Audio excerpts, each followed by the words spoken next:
मीरपुर नाम के शहर में तेजस अपनी पत्नी नीरू के साथ रहता था। पति पत्नी दोनों ही नौकरी करते थे। एक दिन तेजस गांव अपनी माँ के पास फोन करता है। हेलो, प्रणाम माँ। जीते रहो माँ, तुम दादी बनने वाली हो। अरे वाह, ठीक है बेटा, मैं कल ही आती हूँ। जब माँ जी शहर पहुंची तो बेटे बहू ने बहुत अच्छे से स्वागत किया। लीजिए माँ जी, चाय। अरे गर्मा गर्म पकोड़े ले आओ माँ के लिए। नीरू रसोई में गई और 2 मिनट में ही पकोड़े ले आई। जी ये लीजिए। बहू जादू से बनाए हैं क्या? अभी तो रसोई में गई थी। यम्मी। माँ जी, शीला रसोई में पकोड़े तल रही है, मैं बस लेकर आई। हे भगवान, मेरा धर्म भ्रष्ट कर दिया तूने। अब तो गंगा जल से शुद्धिकरण करना होगा। दूसरे दिन, माँ जी मैंने नाश्ता बना दिया है, ऑफिस जा रही हूँ। पर अभी तो घर का सारा काम पड़ा है। शीला आती ही होगी, झाड़ू पोछा बर्तन कपड़े वो सब कर लेगी।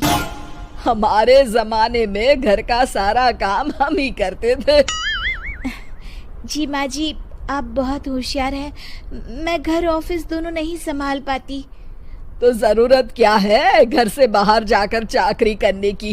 वैसे भी घर का काम खुद करने से घर में बरकत आती है, समझी?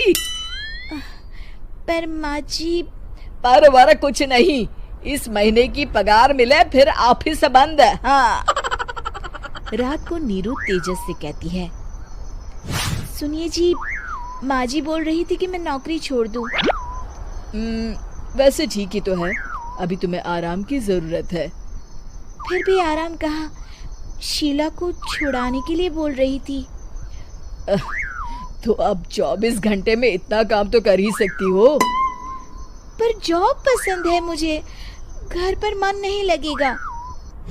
अगले दिन जब दोनों ऑफिस के लिए निकल रहे थे, मेरी तो कोई कीमत ही नहीं है इस घर में। माँ जी, आजकल महंगाई बहुत है, रहन सहन भी बदल गया है, दोनों नौकरी करते हैं तभी ठीक रहता है। अच्छा, तू कहना क्या चाहती है? मेरा बेटा तुझे बिठा के खिला नहीं सकता? तू ही इस घर का खर्च चला रही है, हैं? नहीं माँ जी, मेरा वो मतलब नहीं था। मतलब खूब समझती हूँ, ये बाल धूप में सफेद नहीं किए मैंने। हाँ। अब तो ये रोज का काम हो गया था। तेजस भी रोज की झिकझिक से परेशान हो गया था। एक दिन उसने कहा, नीरू, वैसे भी तुम्हें मैटरनिटी लीव मिलने वाली है, तो अभी से ही छुट्टी ले लो। पर क्या, मेरी सैलरी अच्छी खासी है। आखिर नीरू ने रिजाइन कर दिया। जब बच्चा हुआ तो घर में सब बहुत खुश हुए। कुछ दिनों बाद तेजस फाइल देख रहा था।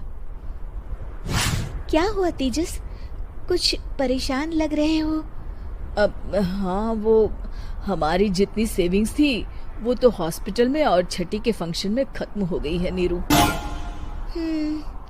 और अभी वैसे मंदी चल रही है तो मैं बोल रही थी कल मुन्ना को हेपेटाइटिस का टीका लगवाना है। नीरू, क्या पोस्टपोन नहीं कर सकते? नहीं जी, बिल्कुल नहीं।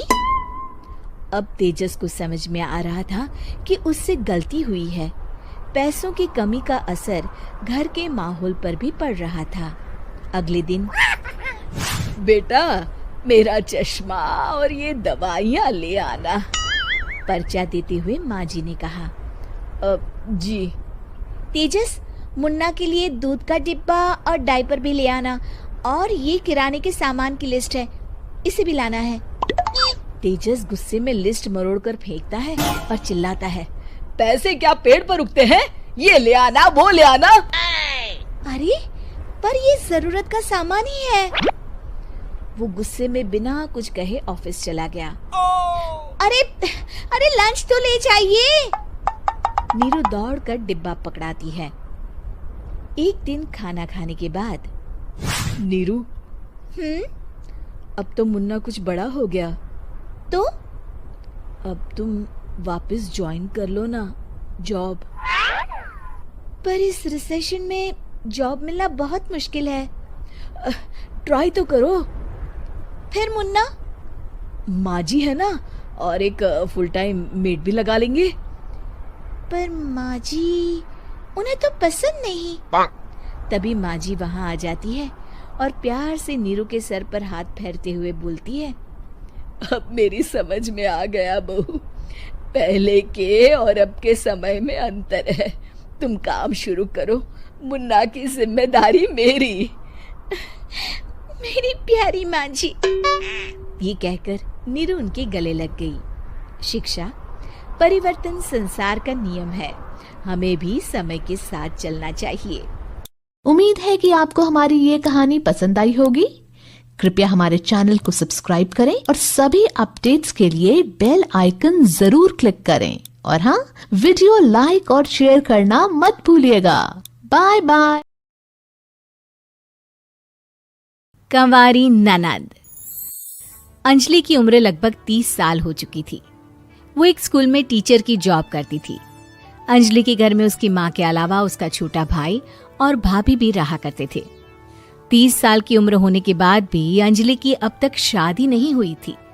इस बात को लेकर अंजलि की माँ रुक्मिणी देवी काफी परेशान रहा करती थी।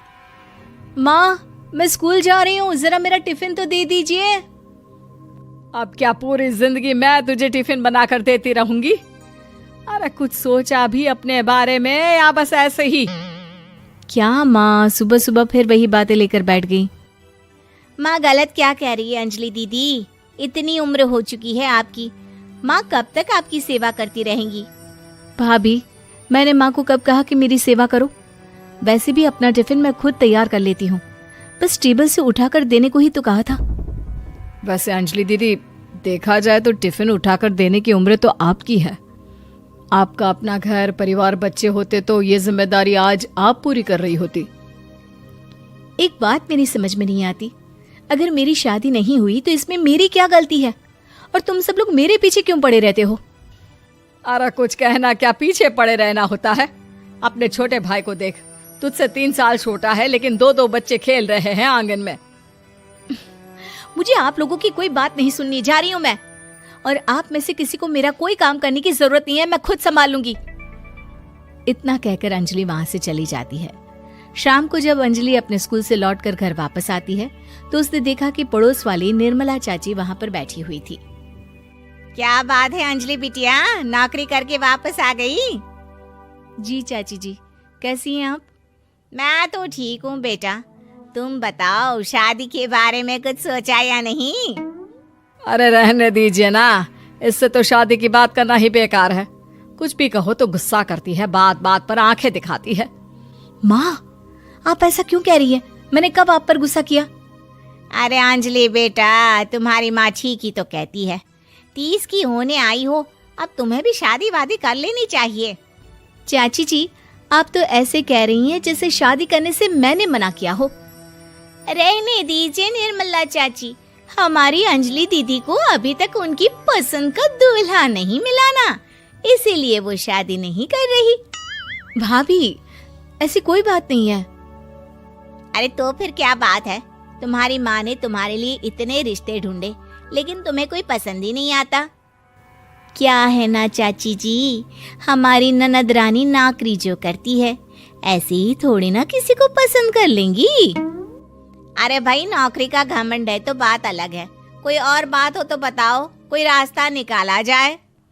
नहीं चाची जी, कोई बात नहीं है, बस मुझे अभी तक अपनी पसंद का कोई मिला नहीं है। सुन लिया आपने, इस लड़की के तो पर निकल आए हैं और इतनी उम्र में अपनी पसंद का कोई मिलेगा भी नहीं इसे।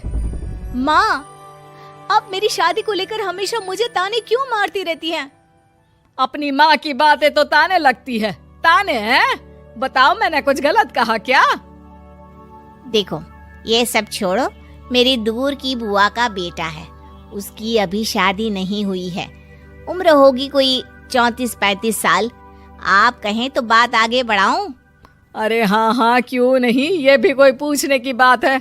अरे जल्दी से लड़के को यहाँ बुला लो। माँ, आप मुझसे पूछे बिना मेरी शादी की बात करने जा रही हैं और मेरी उम्र 30 भी पूरी नहीं हुई है। निर्मला चाची कह रही है कि वो लड़का 35 साल का है। अंजलि दीदी, आपको क्या लगता है इस उम्र में कोई फिल्म का हीरो आएगा आपके लिए?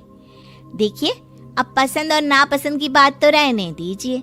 पसंद करने की उम्र तो आपकी निकल चुकी। अब तो जो भी मिले उसी से शादी कर लीजिए, इसी में भलाई है। तेरी भाभी बिल्कुल ठीक कह रही है। अब जैसा रिश्ता मिले उसके लिए हाँ कर देना, ताकि हम भी गंगा नहाए। ठीक है, चलिए मैं उस लड़के को कहती हूँ, वो कल ही अंजलि को देखने आ जाएगा। अगले दिन निर्मला चाची के दूर का रिश्तेदार अंजलि को देखने उसके घर आता है। उसका नाम था अजय। अंजलि जी, तो आप नौकरी करती हैं, वो भी स्कूल में? जी हाँ, मैं स्कूल में टीचर हूँ। हमारी बेटी बहुत होशियार है। अरे पढ़ने लिखने में इतनी होशियार है, इसीलिए तो इसकी नौकरी लगी है स्कूल में। हाँ हाँ ठीक है आंटी जी, जरा मुझे भी तो बात करने दीजिए आपकी बेटी से। जी पूछिए ना, क्या पूछना चाहते हैं? अंजलि मैडम, ये तो बताइए कि आपने अभी तक शादी क्यों नहीं की? बस ऐसे ही, कहीं कोई रिश्ता पसंद नहीं आया इसलिए। लेकिन क्या मैं आपसे पूछ सकती हूँ कि आपने शादी क्यों नहीं की? अंजलि, क्या कर रही हो तुम? लड़कियों को इस तरह की बातें नहीं शोभा देती। रहने दीजिए आंटी जी, आपकी बेटी काफ़ी पढ़ी लिखी है, मैं उनके सवाल का जवाब दे ही देता हूँ। वो क्या है ना, मुझे भी अभी तक अपनी पसंद की कोई लड़की नहीं मिली। अच्छा, कोई बात नहीं। वैसे आपकी तनख्वाह कितनी है? कितना कमा लेती हैं महीने का? जी यही कोई 25,000 महीने। बस 25,000? इतने से क्या होता है? इतने से तो आजकल घर भी नहीं चलता। आपके कहने का क्या मतलब है? अरे मैं तो ये सोच कर आया था कि नौकरी वाली लड़की है, आराम से 40,000 कमाती होगी। माफ कीजिएगा, आपका और मेरा रिश्ता नहीं हो सकता। जी कोई बात नहीं, मुझे भी आपके साथ शादी करने में कोई इंटरेस्ट नहीं है। अंजलि, किस तरह की बात कर रही हो? घर आए रिश्ते को ठुकरा रही हो तुम। दीदी, अब इस उम्र में आपको इतनी अकड़ नहीं दिखानी चाहिए। अच्छा खासा रिश्ता हाथ से निकल गया, कहीं ऐसा ना हो कि जिंदगी भर कुंवारी ही रह जाओ आप। कुछ दिन और ऐसे ही निकल जाते हैं और अंजलि की शादी कभी नहीं होती। अंजलि के परिवार वाले बिंदास उसे ताने मारते रहते हैं, लेकिन अंजलि एक बड़ी नौकरी की तैयारी करती है और उसमें सिलेक्ट होने के बाद अंजलि को एक बहुत बड़ी नौकरी मिल जाती है। अब तो दीदी के नखरे और भी ज्यादा बढ़ जाएंगे भाई। अब तो इतनी बड़ी नौकरी जो लगी है, अब इनकी शादी होने से रही। माँ, मुझे नौकरी के लिए दूसरे शहर जाना पड़ेगा। आप जानती हैं ये बहुत बड़ी जॉब है और इसमें पैसे भी बहुत ज्यादा मिलेंगे। अच्छा, कितने पैसे मिलेंगे बेटा? माँ, मुझे हर महीने 90,000 सैलरी मिलेगी। क्या? अरे वाह वाह, ये तो बहुत अच्छी बात है। लेकिन फायदा क्या? कितने भी पैसे मिले, शादी तो हुई नहीं ना तुम्हारी। अंजलि नौकरी करने के लिए दूसरे शहर में चली जाती है और जब कुछ महीनों के बाद वो वापस घर आती है तो उसे अपने पति के साथ देखकर उसके घर वाले हैरान रह जाते हैं। अरे अंजलि, तूने शादी कर ली और हमें बताया तक नहीं। और दामाद जी करते क्या है? इतनी बड़ी कार है उनकी। माँ, मैं आपको सब कुछ बताना चाहती थी, लेकिन आप सबके ताने सुनकर बहुत दुखी हो गई थी और इसलिए मैंने अपनी पसंद से शादी कर ली। मेरे पति मेरे साथ ही ऑफिस में नौकरी करते हैं और बहुत बड़े अफसर हैं। और एक बात बताऊं माँ, आज मैं बहुत खुश हूँ।